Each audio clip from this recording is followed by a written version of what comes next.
Olá, seja bem-vindo ao dia 84 da nossa jornada de leitura bíblica. Mostra-nos o Pai. Para hoje, o livro de Deuteronômio, capítulos 30, 31 e 32. O que eu quero meditar aqui com vocês está no capítulo 32. Bom, eu já falei o quanto eu amo, né, o livro de Deuteronômio, porque ele é como se fosse um resumo, né, do Pentateuco, resumo de tudo que o Senhor fez e tem feito, né, nas nossas vidas. E quanto mais você lê, mais você vê que Deuteronômio é um livro para hoje, que fala dos nossos dias, da nossa vida com Deus hoje. Então, no capítulo 32, nós lemos o seguinte: é, Moisés recitou as palavras desta canção do começo ao fim, na presença de toda a Assembleia de Israel. Então, eu amo isso, a maneira como eles decoravam a Bíblia, né? Os judeus, eles têm a tradição oral, onde eles contam toda a palavra de Deus oralmente, é assim que eles ensinam seus filhos, os filhos dos filhos dos filhos. Eu acho o máximo essa tradição oral, né? Que você vai falando, a pessoa vai ouvindo e vai decorando tal. E uma maneira que eles faziam isso era cantando. Então Moisés recitou. E o que que Moisés recitou? Vamos ler? Escutem, ó céus, e eu falarei. Ouça, ó terra, as palavras da minha boca. Que o meu ensino caia como chuva e as minhas palavras desçam como orvalho, como chuva branda sobre o pasto novo, como garoa sobre tenras plantas. Proclamarei o nome do Senhor. Louvem a grandeza do nosso Deus. Ele é a rocha. As suas obras são perfeitas e todos os seus caminhos são justos. É Deus fiel que não comete erros, justo e reto ele é. Uau, uau. Nós nunca podemos nos esquecer de quem é Deus. Nos dias da aflição, por que que a palavra de Deus, que é rica, ela é completa, ela é perfeita, ela diz o seguinte: o povo perece por falta de conhecimento da palavra de Deus. Por quê? Porque quanto mais você lê a palavra de Deus, mais você sabe quem Deus é. E aí, quando você passa por um dia difícil, por um dia tenebroso, você se lembra quem é o seu Deus, quem é que manda na sua vida, quem é que cuida de você. Então, anota esse versículo para você falar no dia da adversidade. Ele é a rocha, rocha inabalável. Ele é a rocha. A rocha ela é firme, ela está ali, ela não muda. Ele é a rocha. As suas obras são perfeitas. Tudo que Deus faz é perfeito. Eu falo isso muito. Deus não faz nada pela metade. Quem faz serviço tosco somos nós. Mas Deus não faz nada pela metade. As suas obras são perfeitas. E todos os seus caminhos são justos. Olha, como não ter paz? Todos os caminhos do Senhor são justos, então, na medida que você anda por este caminho, o Senhor guia os seus passos e dá tudo certo. É Deus fiel, que não comete erros. Justo e reto Ele é. Deus é fiel, Ele não comete erros. Ele não fala uma coisa que, ai, me enganei, ai, perdão, né? Deus falando, ai, desculpa, não era para eu ter mandado esse raio agora, não, ai, me confundi aqui. Não. Ai, me confundi aqui, não era para ter mandado essa praga agora. Não. Ai, me confundi, não era para essa pessoa ter nascido. Ai, foi um erro aqui, os anjos embolaram os arquivos, aí essa pessoa morreu por engano. Não, não, ele é fiel, todos os seus caminhos são justos e ele não comete erros. Mas aí ele continua, verso 5. Os seus filhos, ai, eu e você, têm agido corruptamente para com ele, e não como filhos. Que vergonha! São geração corrompida e depravada. Ou seja, o problema nunca está no Senhor, o problema está no seu comportamento, que age de maneira corrupta. O que que o corrupto faz? Pensa nisso, o que que um corrupto faz? Ele mente, ele rouba, ele bola todo um cenário para ele sair ganhando. Este é um corrupto que age com ele com corrupção, ou seja, barganhando com o Senhor, querendo, né, burlar as leis para se sair bem e não como filho. Um filho obedece, um filho ama, um filho busca o pai, um filho ama estar com o pai. Eu trabalho com famílias, trabalho com as crianças também, e se tem uma coisa que a criança ela mais fala para mim é: eu quero ter mais tempo com os meus pais. E não é criança pequena, não, de 2, 3 anos, não, estou falando de pré-adolescente, 10, 11, 12, 13 anos. Eu quero estar com os meus pais. Se uma criança, se um adolescente de 13 anos quer ficar com um pai que é imperfeito, imagina com um pai que é perfeito. Nós temos que começar a lidar com Deus como nosso pai e parar e sair dessa estatística de corrupção e depravação. Verso 6. É assim que retribuem ao Senhor, povo insensato e ignorante? Não é ele o pai de vocês, o seu criador, que os fez e o formou? Tipo, é assim que você lida com seu pai? Tá doido? Verso 7. Lembrem-se dos dias do passado. Considerem as gerações há muito passadas. Perguntem aos seus pais e estes lhe contarão, aos seus líderes e eles lhe explicarão. Quando o Altíssimo deu às nações a sua herança, quando dividiu toda a humanidade, estabeleceu fronteiras para os povos de acordo com o número dos filhos de Israel. Deus justo, Deus justo. Pois o povo preferido do Senhor é este povo, Jacó é a herança que lhe coube. Numa terra deserta, ele o encontrou. Numa região árida e de ventos uivantes, ele o protegeu e dele cuidou. Guardou-o como a menina dos seus olhos. Queridos, está na hora de você olhar para Deus, para quem Ele é, e saber o que Ele faz na sua história, de como Ele cuida de você, com profundidade, com carinho, com detalhes. Como não dar tudo a este Deus? Como não devotar toda a vida a este Pai que é perfeito?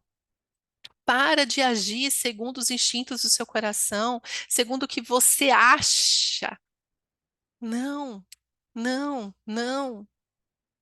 Porque antes mesmo de você saber quem é Deus, Ele o protegeu e de você cuidou, te guardou como a menina dos seus olhos. Senão você não estaria vivo aqui. Como a águia que desperta sua ninhada, paira sobre os seus filhotes e depois estende as asas para apanhá-los, levando-os sobre elas. O Senhor sozinho o levou, nenhum Deus estrangeiro o ajudou. Ele o fez cavalgar nos lugares altos da terra e o alimentou com o fruto dos campos. Ele o nutriu com mel tirado da rocha e com óleo extraído do penhasco pedregoso, com coalhada e leite do gado e do rebanho, e com cordeiros e bodes cevados, com os melhores carneiros de Bazã e com as mais excelentes sementes de trigo. Você bebeu o espumoso sangue das uvas. Jesurum engordou dos seus pontapés, você engordou, tornou-se pesado e farto de comida. Abandonou o Deus que o fez e rejeitou a rocha, que é o seu Salvador. Uau, isso é forte. Ou seja, quando você se alimentou com tudo de bom que o Senhor te deu, você engordou, tornou-se pesado e farto de comida, ou seja, você aí se fartou com um emprego novo, com a comida, com a casa, com o trabalho, com tudo, se deliciou com todas as bênçãos que o Senhor te deu. Mas, ao mesmo tempo, abandonou o Deus que te fez e rejeitou a rocha que é o seu Salvador. Quem é o nosso Salvador? Jesus. E rejeitou a rocha inabalável, Jesus, que é o seu Salvador. Vem falar para mim, ai, não tem como rejeitar. Tem, tem. E você pode estar rejeitando o Senhor toda vez que você coloca a sua vontade acima do que ele diz que é a vontade dele, que é boa, perfeita e agradável. Cuidado, muito cuidado. O Senhor te chama hoje para voltar para um lugar de ser filho e não um depravado corrupto que anda perdido por aí. Verso 16: Eles os deixaram com ciúmes por causa dos deuses estrangeiros e o provocaram com seus ídolos abomináveis. Verso 17: Sacrificaram a demônios que não são Deus, a deuses que não conheceram, a deuses que surgiram recentemente, né? Porque cada dia aparece um eleito novo. Aff. A deuses que os seus antepassados não adoraram. Tem essa frase maldita, que foi o demônio que inventou, falando assim: ai, Deus é o mesmo Deus em qualquer lugar. Ai, é tudo para Deus, sabe? A macumba é para Deus, o budismo é para Deus, o não sei o que lá, não sei o que é para Deus. Não, não é. Não é. Uma vez eu ouvi, meu Deus, um cara assim que se dizia cristão, que dizia que amava Jesus, com esse pensamento demoníaco. Ai, todas as religiões levam a Deus. Não, não leva. Porque essas religiões podem sim estar, podem não, elas estão sacrificando a ídolos, a demônios que não são Deus, a deuses que não conheceram, mas alguém falou para ela, ó, é Deus, é um representante de Deus aí, adora. Há deuses que surgiram recentemente, né? Porque cada dia aparece um demônio novo para ser adorado. Há deuses que os seus antepassados não adoraram. Verso 18. Vocês abandonaram a rocha que os gerou. Vocês se esqueceram do Deus que os fez nascer. Pode sim uma pessoa se esquecer de quem é Deus. Pode sim uma pessoa abandonar a rocha que os gerou. Por quê? Porque a rocha, Jesus, nos gera como filhos de Deus. Aí vem falar para mim, ai, não tem essa não, de ai, uma vez salva para sempre salva. Falou uma vez em 1900 e bolinha, tem uma vida perversa, uma vida nada a ver com Deus. Eu ouvi isso já, né, de uma pessoa que falou isso, né? Ai, fulano é um mentiroso, promíscuo, nojento, nojento. Ai, mas ele tem um contato com Deus que ninguém mais tem. Eu falei, eu sei qual que é o Deus que ele está tendo contato. Eu bem sei que Deus é esse daí. O cara vive em comunhão com demônios e falar que é com Deus. Que Deus? Não o Deus que eu conheço, não o Deus que é justo, o Deus que é puro, o Deus que é santo. O Deus criador dos céus e da terra, esse Deus não é mesmo, não. É um demônio aí que se apresenta como Deus e o povo acredita. Verso 19: O Senhor viu isso e os rejeitou, porque foi provocado pelos seus filhos e suas filhas. Não provoque a ira de Deus. Não provoque a ira de Deus. O que eu quero falar hoje para vocês é sobre você guardar a palavra no seu coração do Senhor, não guardar né? Porque assim, tem muitos crentes, muitos, que são cheios de intelecto, mas vazios de espírito. Cheios de intelecto, mas vazios de sabedoria, de temor, de amor ao Senhor. Amar o Senhor é o que nos mantém firmes, nos mantém em pé. E quanto mais nós lemos, mais nós o conhecemos, e quanto mais o conhecemos, nós temos que nos prostrar diante dele em adoração, em amor, em redenção. Está na hora de nos render a Deus de verdade, com tudo que somos, com tudo que temos. Devemos sair deste lugar de justiça própria. Sair deste lugar onde nós achamos que sabemos tudo, pessoas cheias de conceito teológico. Eu quero só ver se algum dia você ouviu algum pastor falando isso daqui, ó. E é só ler Bíblia, é a Bíblia que está falando isso, ó. O Senhor viu isso e os rejeitou, porque foi provocado pelos seus filhos e filhas. Já ouviu alguém falando assim: olha, Deus te rejeitou? Já ouviu isso?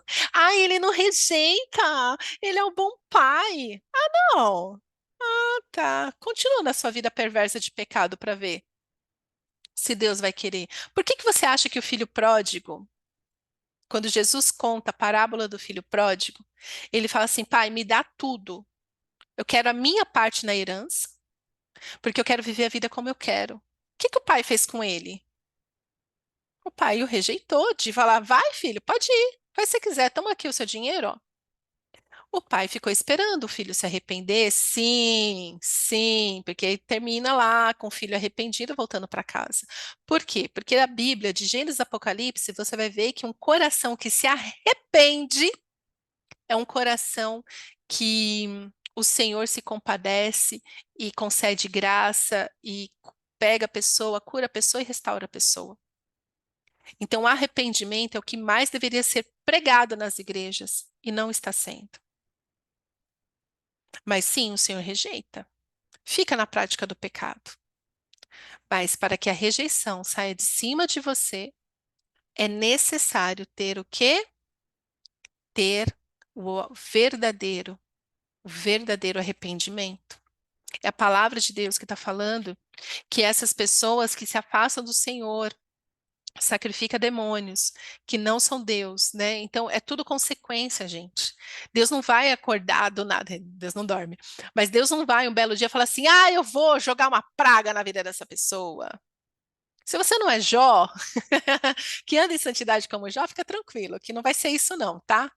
Que tem um monte de gente que eu vejo que faz um monte de coisa ruim. Ah, eu tô sofrendo como Jó. Eu falo, não tá. Não tá sofrendo como Jó, porque Jó buscava viver em santidade. E aí o Senhor falou: olha, para prová-lo o coração, pode ir lá, só não toca na vida dele. Mas, se você não é Jó, não está buscando viver em santidade, por isso a sua vida está um caos, é realmente por causa do seu coração idólatra, o seu coração egoísta, o seu coração corrupto. Então, é tudo causa e consequência. Então, sacrificaram, foram lá, e então abandonaram a rocha que o gerou, se esqueceram do Deus que nos fez. Aí, consequência, o Senhor viu isso e os rejeitou. O Senhor viu isso. Ou seja, a pessoa sacrificou a demônios e etc., abandonou a rocha que o gerou, se esqueceram do Deus que os fez nascer. O Senhor viu isso e os rejeitou. Ou seja, você quer viver sem mim, então você vai viver sem mim. Essa é a rejeição de Deus para conosco. Não, para mim não, sai fora. Para você aí. Para qualquer pessoa, para mim não. Porque meu pai é maravilhoso. O Senhor não rejeita uma pessoa só porque sim. A pessoa tem que ter se dedicado muito para o Senhor a rejeitar. Por quê? Primeiro ela abandonou, primeiro ela se afastou, primeiro ela foi para o seu caminho perverso.